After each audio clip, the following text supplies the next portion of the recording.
with kind of this understanding of how the price fluctuations work in these kind of areas for smallholder farmers, the assumption that to take best advantage of that opportunity, you would want to buy low and then try to sell high.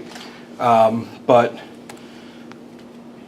what we're seeing and what we saw in, kind of prior to starting the study, as well as during the study, is that kind of from sellers to consumers, and that their kind of inventories in their households.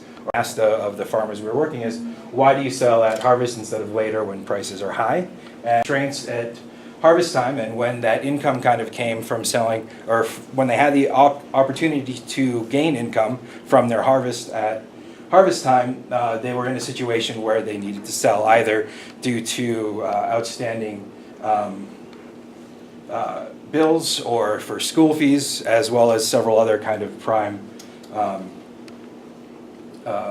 factors that put these households in a position where opportunity within the markets they had access to. So to try and understand more about this and to try and work out a program that could address this, we were partnered with 1 Acre Fund, and the project with 1 Acre Fund offered a storage loan.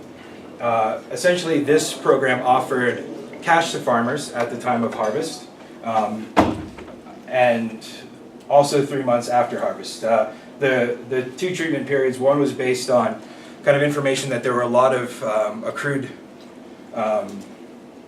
payments that farmers needed to make. Around a section of farmers had school fees payments to make, so around December or January.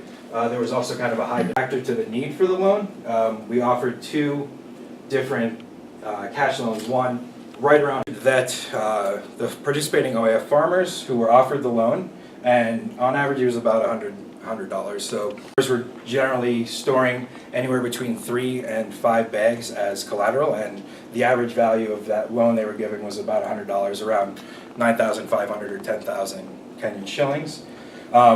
It was set at a 10% interest rate, and the repayment was flexible. So the way this was structured is it was integrated into the standard 1 Acre Fund program, where, as was kind of mentioned earlier in Professor Kramer's presentation, they're offering kind of input-based loans, and this storage loan was kind of an add-on product to that. So farmers were offered it, and